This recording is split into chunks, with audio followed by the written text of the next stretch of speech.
Bien, en este primer video vamos a conocer el método para determinar o diseñar por completo un sistema de múltiples efectos, de evaporadores de múltiples efectos.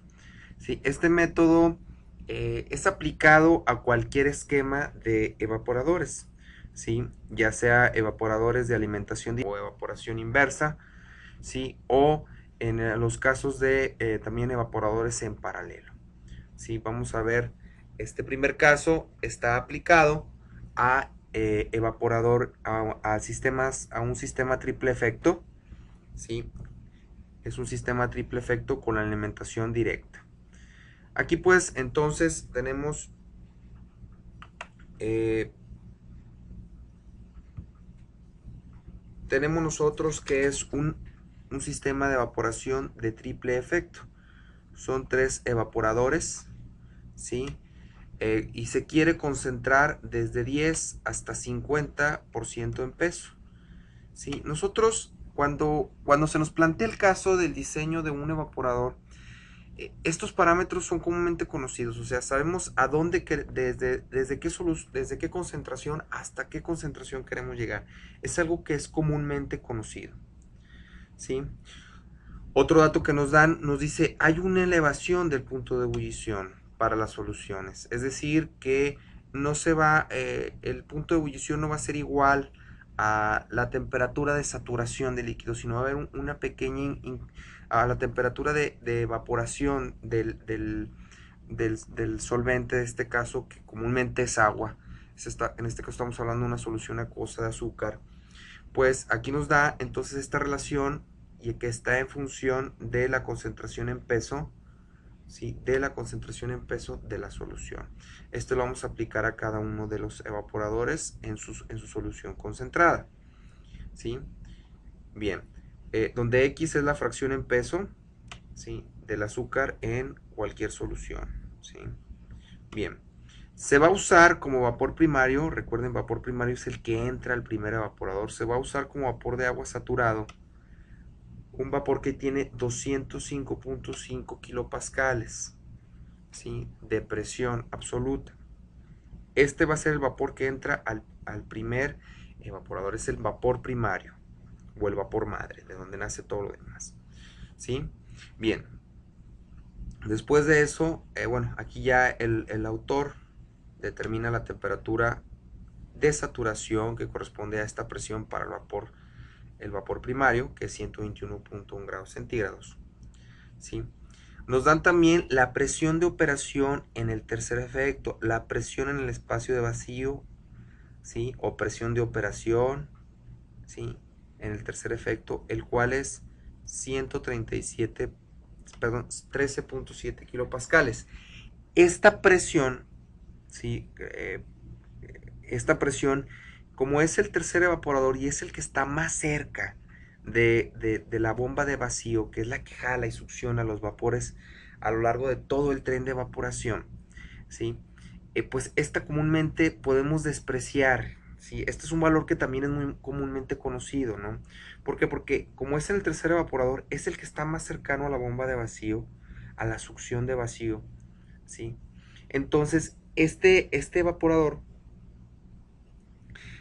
podemos considerar despreciable la línea que lleva el vapor desde la salida del tercer evaporador hasta la bomba de vacío.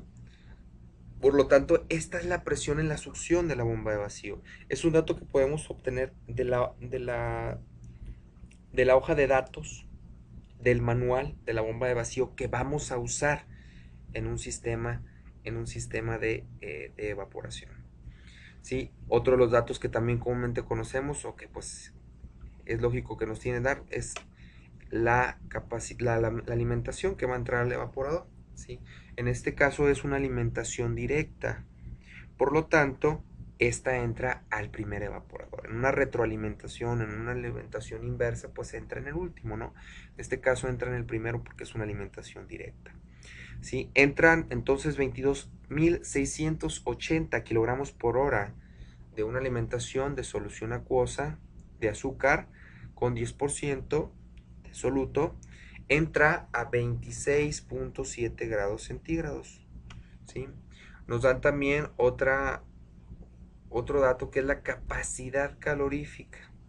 La capacidad calorífica de la solución líquida nos la dan el CP y está también en función de la concentración del soluto. ¿Esto para qué nos va a ayudar? Nos va a ayudar para poder determinar las entalpías de los vapores sobrecalentados. Al haber elevación de punto de ebullición, el vapor que va a surgir, ¿sí?, de cada uno de los evaporadores, el vapor que surge de la solución que se está concentrando, va a ir saturado, va a ir sobresaturado. ¿Sí? Ya lo hemos visto esto en el caso de evaporadores de efecto simple. ¿Sí? ¿Por qué va sobresaturado? Porque su presión, obviamente, su temperatura, ¿sí?, de operación, su temperatura de ebullición de la solución, la temperatura a la cual va a salir el vapor, ¿sí?, está por encima de la desaturación, que va a corresponder a la presión que está operando cada evaporador. ¿Sí? Bien, entonces, para esto nos va a servir el CP, ahorita vamos a ver su uso.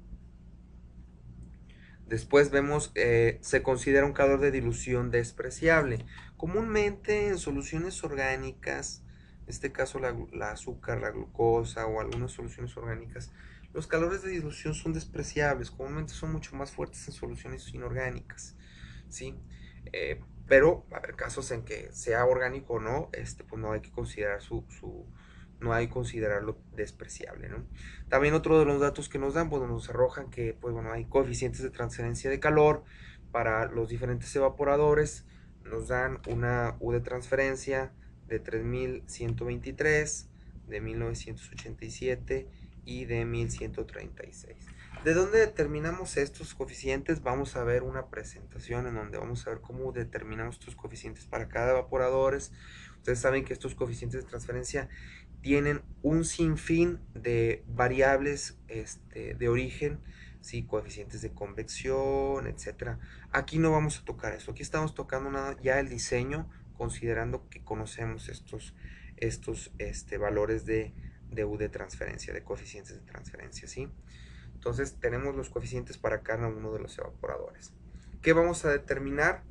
Considerando la misma área en todos los efectos, como ya lo hemos mencionado, pues es muy común diseñar un sistema de evaporadores con evaporadores de la misma dimensión, por el hecho de no tener accesorios o piezas de diferentes dimensiones o proveedores, etcétera, en el almacén, lo cual costaría mucho dinero. Entonces, si tenemos los mismos evaporadores, pues vamos a tener las mismas piezas de refacción en los almacenes para nuestras plantas, ¿sí? Y esto es benéfico. ¿Por qué? Porque si en todo caso uno queda fuera por un desperfecto, pues bueno, vamos a tener un nivel de stock muy bajo, ¿no? Entonces eso nos va a salir barato en sentido de almacenamiento. Bien, ¿qué nos pide determinar? Obviamente el área, no la conocemos, el área de transferencia, que es igual para todos los evaporadores, ni la velocidad de vapor de agua empleadas, o sea, el flujo de vapor primario. En este caso sería S. No lo conocemos y en este caso el área de transferencia A. ¿Sí? Bien, a continuación se presenta un diagrama con los datos que conocemos de manera inmediata. ¿Qué datos conocemos? Tenemos nosotros la alimentación, ok, pues ¿cuánto vamos a procesar? 22.680 kilos por hora. ¿Sí? Viene su concentración, otra característica que conocemos, 0.1 0.1 en fracción en peso o 10% en peso de azúcar, ¿sí? Y nos dan la temperatura de alimentación, algo que comúnmente conocemos. El otro dato que nos dan es la presión de saturación del vapor primario, 205.5 kilopascales. Ya en esta, pues ya podemos nosotros mediante las tablas de vapor determinar su temperatura de saturación. Esto es algo que ya podemos determinar de manera rápida. Otro de los datos que nos dan, la presión de vacío que está en el tercer evaporador o a la alimentación o a la entrada de la bomba de vacío que vamos a usar. Supongamos que aquí hay una bomba de vacío, ¿sí? Supongamos que aquí es una bomba de vacío, ¿sí? Bien, a esta bomba de vacío, quedó mal dibujado, a esta bomba de vacío le corresponde esta presión a su entrada, ¿sí? Es algo que también conocemos. Chequen ustedes, por favor, los datos que comúnmente se conocen para poder diseñar un evaporador. Y también la concentración a la que vamos a llegar, ¿no? Un 50% en peso de azúcar o un 0.5 en fracción en peso, ¿sí? ¿Qué datos debemos de conocer? Pues bueno, ahí se ven los demás, el flujo de vapor que sale en cada uno de los evaporadores, ¿sí? El flujo de vapor, ¿sí? El flujo de concentrados real, las fracciones en peso de cada que sale de soluto y cada uno de los concentrados, ¿sí? Y las temperaturas de operación, ¿sí? Con las cuales van a estar ebulliendo. Estas temperaturas de operación deben considerar, ¿sí? Deben de considerar la elevación de punto de ebullición. Bien, tomando esto como premisa, entonces el primer paso que vamos a hacer es, mediante los valores conocidos, ¿sí? De la concentración de salida, mediante los valores conocidos de la concentración de salida, ¿sí? Y la presión en el último efecto, determinamos el punto de ebullición o la temperatura de operación en el tercer efecto, ¿sí? Bien, para esto nosotros tenemos que determinar primero la temperatura de saturación del vapor, ¿sí? A la presión que nos la dan. Esto quiere decir que si nosotros estuviéramos evaporando agua, ¿cuál sería la temperatura a la que estaría operando el evaporador? Como nosotros tenemos esta presión, 13 kilopascales, ¿sí? A esta presión, si ustedes buscan en sus tablas de vapor, corresponde esta temperatura de saturación.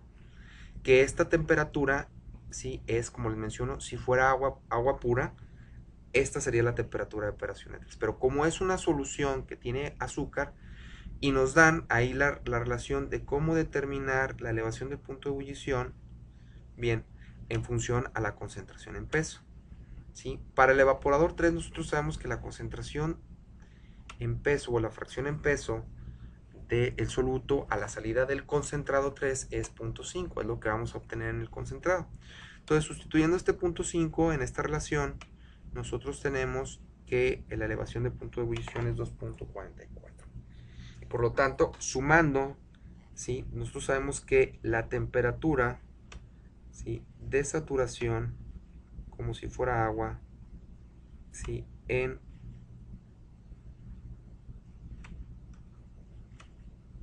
el evaporador 3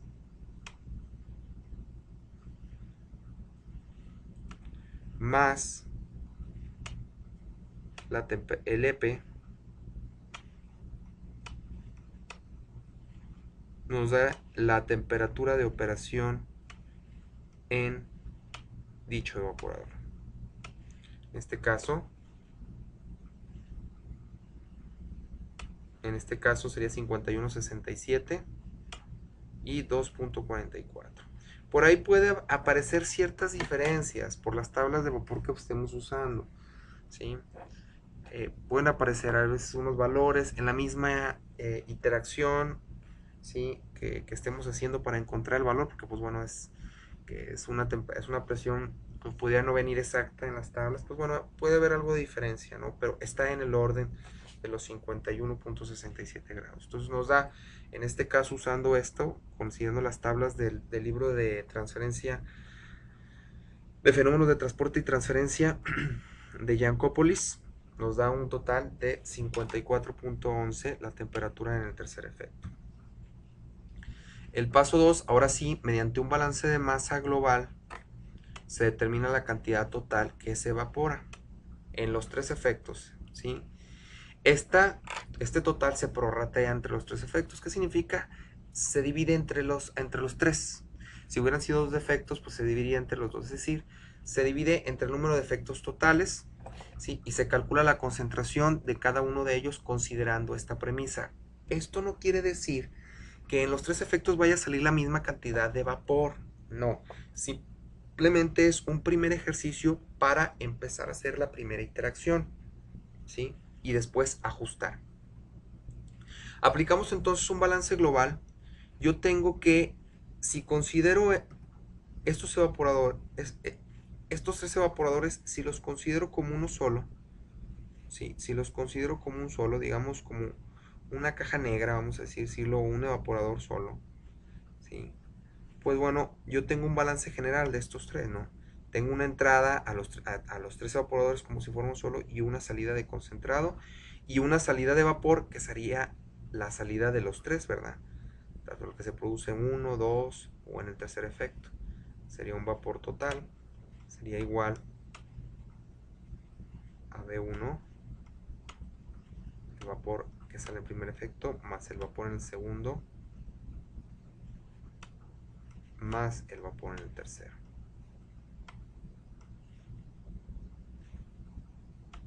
¿Sí?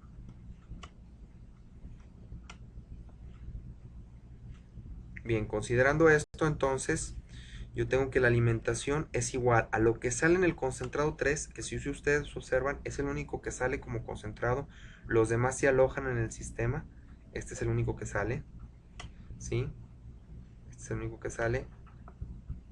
Más los vapores que se van, ¿sí? En cada uno de los efectos. ¿Por qué? Porque estos sí salen en cada efecto. ¿Sí? Por ejemplo, no consideramos el del vapor primario porque este viene de otro proceso. No forma parte del sistema de evaporación. Pero por ejemplo aquí el vapor 1 alimenta o calienta el evaporador 2, pero sale como condensado, ¿sí? En este evaporador. El vapor 2, que viene del evaporador 2, ¿sí? Se usa como medio calefactor o como calefactor del evaporador 3, pero sale como condensado.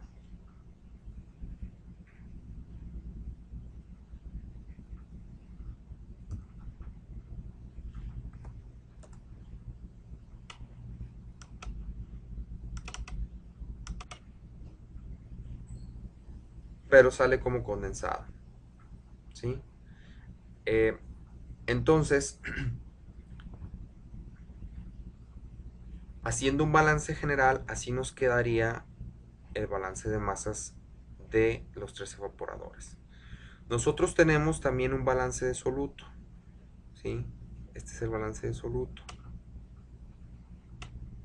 global.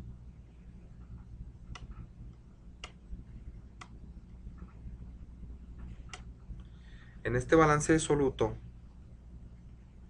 yo tengo que mi masa de entrada por mi fracción molar de entrada, mi fracción en peso de entrada de soluto, perdón, ¿sí? Este producto debe ser igual a lo que salen los otros dos como soluto, ¿sí?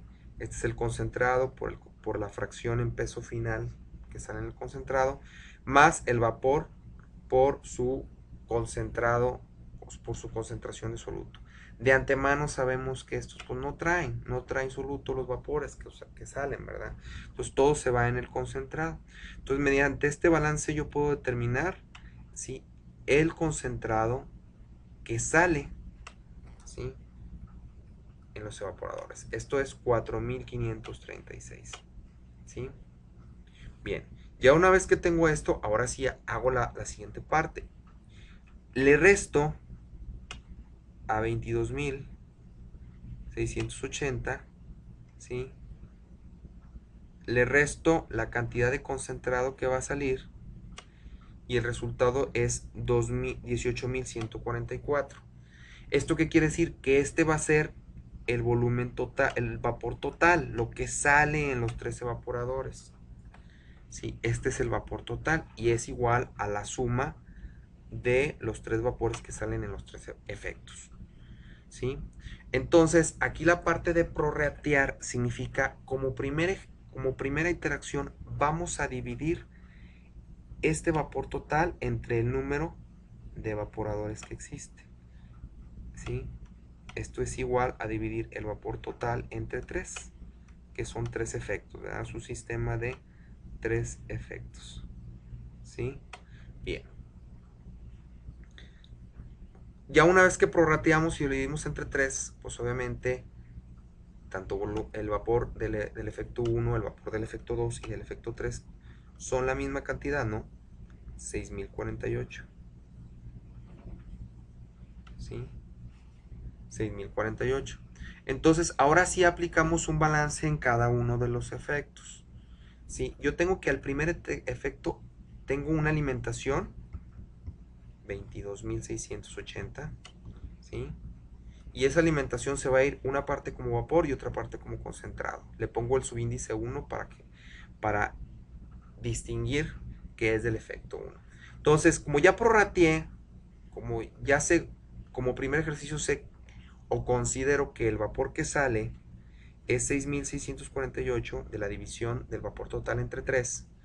¿Sí? De aquí yo despejo lo que es el concentrado en el primer evaporador. En este caso me da 16.632 kilos por hora. ¿Sí? En el segundo, este concentrado va a ser la alimentación del segundo efecto. ¿Sí? Este concentrado va a ser la alimentación del segundo efecto. Entonces, hago el mismo balance, ya tengo la alimentación en el segundo efecto y lo descompongo entre los dos, entre vapor y concentrado. ¿Sí? Yo tengo cuánto vale el vapor de manera prorrateada, vuelvo a despejar ahora el concentrado 2 y me da 10.584 kilogramos por hora. ¿Sí? Estos van a ser lo que va a alimentar al efecto 3. ¿Sí? Con el valor prorrateado obtengo ahora que el concentrado 3 son 4.536. Si observan, esto debe de concordar con este valor. Y aquí ya hicimos una primera comprobación del balance. Está perfecto. ¿Sí? Está perfecto cuando llegas a este punto. ¿Sí? Luego, ok, ya determinamos el valor o el flujo másico de los concentrados en kilogramos por hora. Los paréntesis están en libras-mol por hora, ¿verdad? Pero aquí está en kilogramos por hora, es lo que vamos a usar. Ahora lo que vamos a estimar con estos resultados de esta primera interacción del balance va a ser las concentraciones. ¿Sí? Las concentraciones que van a ir en cada concentrado. ¿Sí? Obviamente que aquí vamos nuevamente a comprobar que la concentración en el efecto 3 en el concentrado debe ser 0.5. Y si sucede eso, vamos bien en la interacción. Nosotros tenemos hacemos un balance de solutos en cada uno de los evaporadores para encontrar sus respectivas concentraciones. Tenemos la alimentación F, ¿sí? Tenemos su concentración XF, ¿sí? Y esto va a ser igual a el concentrado, el flujo del concentrado, en este caso L1, ¿sí? Por su fracción en peso de concentrado X1. Entonces despejamos X1 de estos datos que ya conocemos por esta primera interacción y nos debe dar 0.136. ¿Sí? Aplicamos este mismo balance para los demás. Obviamente sabemos que las alimentaciones del efecto 2 y el efecto 3 son los concentrados de los efectos que le preceden, del efecto que le precede. ¿Sí? Para este caso nos debe dar una concentración de 0.214 en el efecto 2, lo que va en la salida del evaporador 2, ¿sí? Y la comprobación es que nos debe dar 0.5 en el concentrado del evaporador 3, ¿sí? Aquí ya se comprueba el balance, ¿sí? Bien, hasta aquí este punto, espero y no existan dudas. Si no, por favor, les repito, les recuerdo, pueden hacérmelas durante la clase. Bien, ahora, en el paso 3 vamos a determinar los delta T de temperatura en cada uno de los evaporadores. ¿Cuál va a ser objetivo? Esto nos va a llevar a encontrar las temperaturas de operación, estimar las temperaturas de operación de cada uno de los evaporadores. Las de operación. Ya tenemos la del evaporador 3. Esa no se mueve, esa sí es. Pero necesitamos las otras para hacer una primera interacción y encontrar las áreas. ¿Sí? Bien, en sus apuntes nosotros habíamos determinado que podíamos determinar cualquier delta T de cualquier evaporador usando la siguiente fórmula. ¿Sí? Esto es considerado cuando las áreas de los evaporadores ¿sí? Son iguales, ¿sí? Son iguales. En este caso podemos usar esta fórmula, ¿sí? Vamos a ver un caso ahí donde a lo mejor no son iguales. Bueno, tenemos que ver ahí cómo se hace la iteración, ¿sí? Entonces, aquí yo puedo usar esta fórmula para determinar los delta t's. Puedo determinar delta t1 como está aquí. Delta t2, aquí lo único que hago es, en vez de estar, de que en el numerador esté el coeficiente de transferencia del primer evaporador, pues pongo el 2, ¿no? ¿Sí? En todo caso, o el 3, y lo que estoy buscando es cada evaporador. Pero ahora, lo que tenemos que encontrar es esta sumatoria de delta t's. Recuerden que sumatoria de delta t, ¿sí?, es igual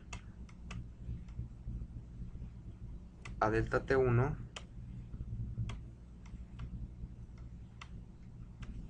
más delta t2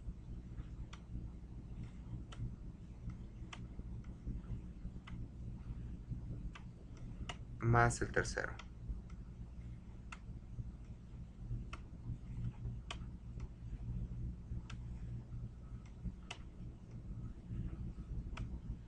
¿Sí?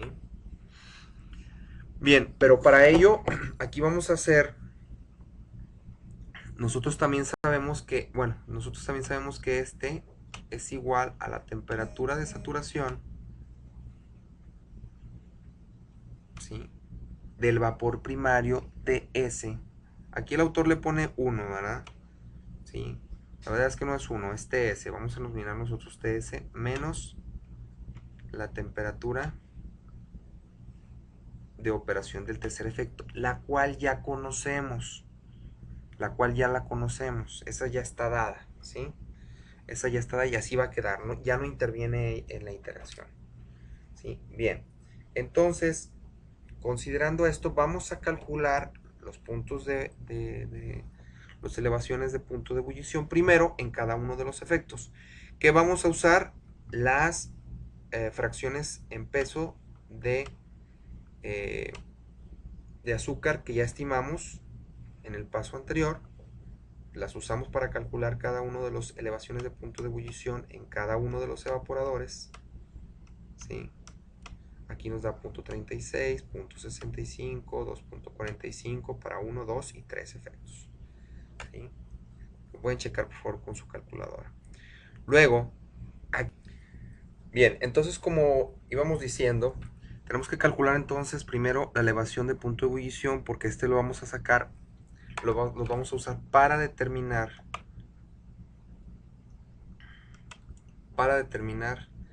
la sumatoria de los deltas de temperatura, ¿sí? Bien, ahora, sí, que tenemos estos, bueno, ¿cuál sería la fórmula para sacar este delta T?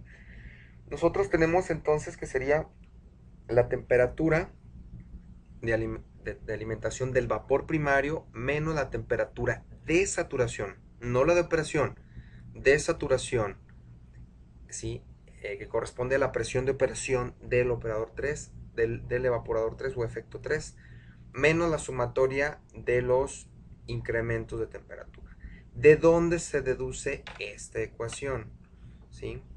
Esta ecuación se deduce de lo siguiente. Nosotros vimos y derivamos de nuestros apuntes que la sumatoria de delta T se puede quedar deducida de la siguiente forma: la temperatura de alimentación del vapor primario menos la temperatura de operación del tercer efecto o del último efecto. Bueno, en este caso son 3, ¿sí?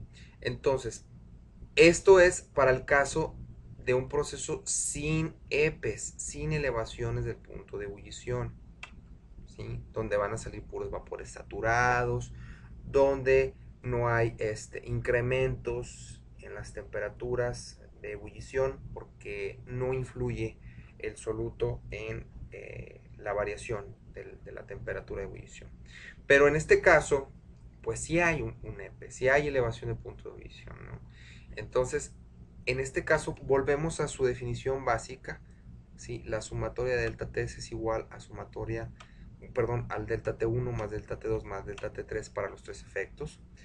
Los delta T de estos efectos se definen como la temperatura de condensación de los vapores calefactores menos la temperatura de operación, ¿sí? O ebullición del concentrado, o la temperatura a la que va a salir el vapor sobrecalentado, ¿sí? Entonces, estas temperaturas, ¿sí? Estas temperaturas se definen de la siguiente forma. Es la temperatura de saturación que corresponde a la respectiva presión de operación, ¿sí? Más el incremento de temperatura para este, cosa que ya calculamos aquí, ¿sí? Bien, entonces esta va a ser la temperatura de sobrecalentamiento. Si nosotros sustituimos estas ecuaciones, ¿sí? Las sustituimos aquí, en estas, y estas las sustituimos en la sumatoria, nos quedaría la siguiente ecuación. Este es el resultado, ¿sí? Bien, entonces toda esta ecuación nos queda, ¿sí? Sustituyendo aquí lo que son, esto sería, por ejemplo, esto de aquí sería T1, ¿sí?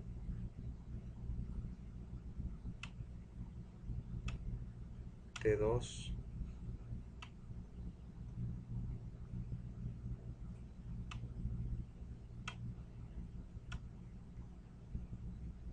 y T3, son las diferentes temperaturas de operación de cada efecto, de ebullición del concentrado, ¿sí? Pero ahora, aquí hay un detalle, ¿sí? La temperatura de saturación del vapor sobrecalentado, esta, ¿sí? Es igual a la temperatura a la cual va a ceder calor o va a condensar el vapor en el segundo evaporador. Por lo tanto, esta, ¿sí? Esta es igual a esta. Son iguales, ¿sí? Y como esta es negativa y esta es positiva en la ecuación, ambos se eliminan. Del mismo modo, tenemos que la temperatura de saturación del vapor, ¿sí? Que sale del segundo efecto, es igual a la temperatura a la que condensa o cede calor este vapor en el tercer efecto, ¿sí? Por lo tanto, se elimina esta de saturación con esta de condensación. Son las mismas, ¿sí? Por el signo negativo, positivo. Y como resultado de estas igualaciones, pues bueno, ya nos queda resumida esta ecuación, que es la que usamos aquí, ¿sí? Esta es la forma de entenderlo. Bien, entonces tenemos los tres puntos de ebullición, hacemos su sumatoria, tenemos la temperatura a la que entra el vapor primario, la temperatura, ojo, de saturación, no la que incluye el EP, 51.67, 51.67, ¿sí? Temperatura de saturación 3, ¿sí? Esto nos da un total de 65.97 grados. Esa es la sumatoria. Con este 65 lo sustituimos aquí, ¿sí?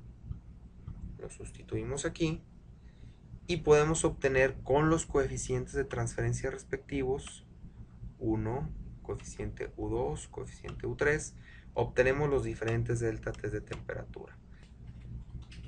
Bien, hasta aquí llega esta parte.